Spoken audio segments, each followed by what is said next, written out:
जय हिंद दोस्तों, स्वागत है आप सभी का आपके अपने YouTube चैनल जैकपुर पे। तो आज के इस वीडियो में हम लोग क्लास 12 और क्लास 10th के जो स्टूडेंट्स हैं उनके एग्ज़ाम को टाइम मैनेजमेंट को लेकर के कुछ ज़रूरी बातें करूंगा। यहाँ पे बहुत सारे मैसेज आ रहे थे कि भैया टाइम मैनेजमेंट नहीं हो पा रहा है और सवालें छूट जा रही है, लिखते लिखते सवाल छूट जाता है, समय ख़त्म हो जा रहा है, ऐसा क्या करें, हम कुछ समझ में नहीं आ रहा है। तो देखिए ऐसा हो क्या रहा है, क्योंकि आर्ट्स का पेपर आप लोग पहली बार दे रहे हो, क्योंकि 11th में आप लोगों ने दिया नहीं।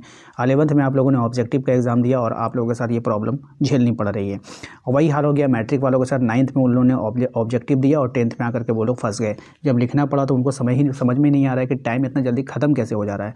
तो यही प्रॉब्लम हो रही है, क्योंकि आप लोगों का लिखने का आदत जो है वो छुड़वा दिया गया है। कक्षा 8 कक्षा 9 ऑब्जेक्टिव हुआ, 10वां में मैट्रिक में आप लोग को लिखने को मिल गया। उसी प्रकार से 11th का ऑब्जेक्टिव हुआ और फिर लिखने के लिए मिल गया। यानी कि 12th वालों के साथ तो सबसे बड़ा दिक्कत ये है कि उसको आर्ट्स का पेपर लिखने के लिए मिला ही नहीं, डायरेक्ट 12 में मिलता है लिखने के लिए। तो यहीं से इसको प्रॉब्लम स्टार्ट हो गई। तो आज का ये वीडियो काफ़ी इंपॉर्टेंट है, छोटा सा वीडियो, जिसमें हम काफ़ी सारा टिप्स देंगे आपको।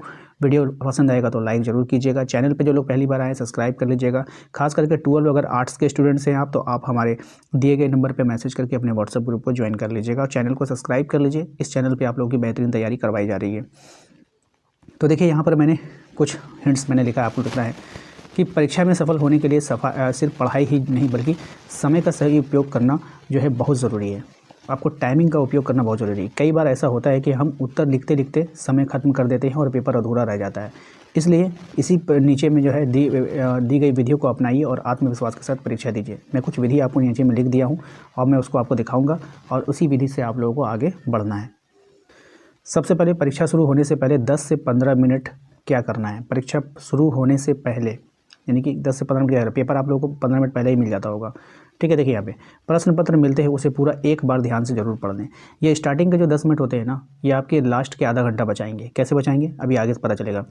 जो प्रश्न बिल्कुल आसान लगे उन्हें पहले चिन्हित करो। ठीक है, खास करके सब्जेक्टिव में कि ये प्रश्न मुझे आता है, ये आता है, ये आता है, ये आता है, फटाफट चिन्हित करते चले जाओ कि इसका मुझे आंसर करना है। ठीक है, चिन्हित कर लिए आप। उसके बाद मन में तय कर लेना है कि किस सेक्शन को कितने समय में पूरा करना है। एक टाइमिंग होना चाहिए आपका, पहले से सोच लेना है कि ऑब्जेक्टिव मुझे इतना समय में करना है। सेक्शन ए जो कि 2 नंबर वाले प्रश्न है, इसको मुझे इतना मिनट में कंप्लीट करना ही करना है। ठीक है, एक टाइमिंग मैनेजमेंट करो, अपना माइंड सेटअप रखो कि मुझे इतना में लिखना है, उसी हिसाब से कलम आपका चलेगा। ठीक है, टाइम मैनेजमेंट नहीं रहेगा तो कलम आपका चलेगा ही नहीं। अब बात करते हैं हम लोग सब्जेक्टिव में जो लंबे उत्तर होते हैं उसको लिखने का सही ट्रिक क्या हो सकता है। देखिए, पहले वही प्रश्न करें जिसका उत्तर आपको अच्छा से आता है, इसमें आत्मविश्वास आपका बढ़ेगा। ठीक है, ऐसा नहीं कि पहले ऐसे प्रश्न में घुस गए जिसको सोच सोच के लिख रहे हैं आप, तो फिर तो वो टाइम खत्म करेगा आपका। तो सबसे पहले आप लोग को वही प्रश्न लिखना है जिसका उत्तर आपको अच्छे से आता है, पहले उसको अटेम्प्ट कीजिए।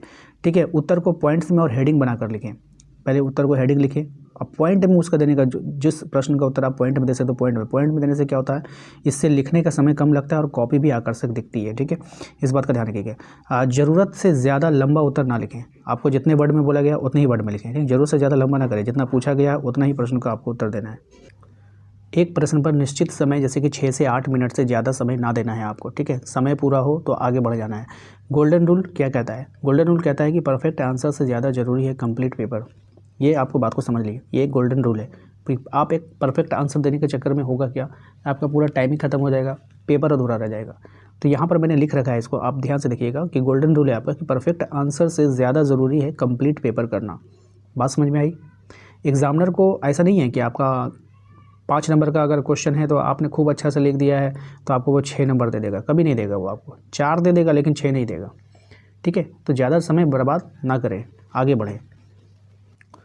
ऑब्जेक्टिव एमसीक्यू के लिए स्मार्ट टिप्स आपको यहाँ पे मैं आप लोग को दे रहा हूँ, वो ध्यान से सुनिएगा। पहले उन सवालों को हल करना है जिनका उत्तर आपको 100% पता है। सबसे पहले ऑब्जेक्टिव में भी सबसे पहले आपको वैसा ही सवाल करना है जिसका उत्तर आपको 100% पता है। जिन पर डाउट हो उन्हें छोड़कर आगे बढ़ना, उसको टिक आउट कीजिए, उनको छोड़कर आगे बढ़िए। अगर 2 विकल्प में कन्फ्यूज़न हो तो गलत लगने वाले विकल्प को हटाकर यानी कि एलिमिनेशन मेथड लगाना है वहाँ पर। ठीक है, सबसे पहले आपको 2 ऑप्शन मिल जाएगा, मान के 4 ऑप्शन रहता है, 4 में से तो आपको 2 को छांट देना है कि ये तो होगा ही नहीं, बच गया 2। अब 2 में से अगर 50-50 है तो कोई भी एक आप उसमें कर सकते हो जिसको आपको ज़्यादा चांसेस लगे कि हाँ ये सही हो सकता है। ठीक है, OMR पत्र तो आपका है नहीं। ठीक है, तो इसको छोड़ ही दो। उसके बाद देखिए लास्ट 10 मिनट आपका सही उपयोग क्या करना है। देखिए, पूरी कॉपी एक बार जरूर से जल्दी से चेक करें। लास्ट में जो 10 मिनट बचा हुआ रहता है उसमें करना क्या है कि पूरी कॉपी को एक बार जल्दी से चेक कर लेना है, कोई प्रश्न छूटा तो नहीं है वो देख लेना है, और रोल नंबर और ज़रूरी जानकारी सही भरी है या फिर नहीं भरी है वो आपको लास्ट में ज़रूर चेक करना है। ठीक है। तो ये आपका लास्ट के 10 मिनट में ये काम होना चाहिए। और यहाँ पे मैं आपको सबसे ज़रूरी जो मंत्र है वो देना चाहूँगा कि घबराएं नहीं, शांत दिमाग से रहें और तेज़ सोचो। यानी कि आपको थोड़ा एक्टिव रहना होगा। घड़ी पर नज़र रखें लेकिन घबराहट ना होने दें। खुद पर भरोसा रखें और अपनी जितनी तैयारी की है वो ज़रूर रंग लाएगी। ठीक है दोस्तों। और साथ में ये याद रखें कि समय को जो संभाल लेता है सफलता उसी की कदम चूमती है। तो समय का काफ़ी बहुत बड़ा रोल होता है यहाँ पर। अंत में मैं आप लोगों को लास्ट में यही मैं आप लोगों को शॉर्टकट में एक बात बता देना चाहता हूँ कि आपको स्टार्टिंग के जो 10 मिनट होते हैं ना वो आपको पेपर एनालिसिस में लगाना चाहिए। जब आप स्टार्टिंग के 10 मिनट पेपर एनालिसिस में लगाते हो तो आपको पता चल जाता है कि कौन से सेक्शन में हमें कितना समय देना है। अब 30 MCQ आपसे पूछा जा रहा है तो आप पहले से सोच के चलो ना, आप लोग समय क्यों बर्बाद कर रहे हो MCQ में। यही समय आपको सब्जेक्टिव में काम आएगा ना। इसको तो निपटा ही दो आप लोग 10 से 15 मिनट में। ठीक है, इससे ज़्यादा समय नहीं लगना चाहिए वहाँ पर। 30 सवाल है, 30 सेकंड लगना चाहिए। 30 सवाल है, 30 सेकंड लगेगा तो 15 मिनट में आपका 30 क्वेश्चन तो कंप्लीट हो गया ना। आप इससे ज़्यादा लगा रहे हो, इसका मतलब है ऑब्जेक्टिव में। तो ऐसा बिल्कुल भी नहीं करना है। तो आशा करते हैं कि आप लोगों को थोड़ी बहुत समझ में आ गई होगी हमारी बातों को। तो वीडियो को लाइक कर दें और सभी दोस्तों के साथ शेयर कर दें जिनको भी ये प्रॉब्लम हो रही है। मिलते हैं नेक्स्ट अगले वीडियो में। चैनल को सब्सक्राइब करके रखें परीक्षा की तैयारी के लिए। Thank you.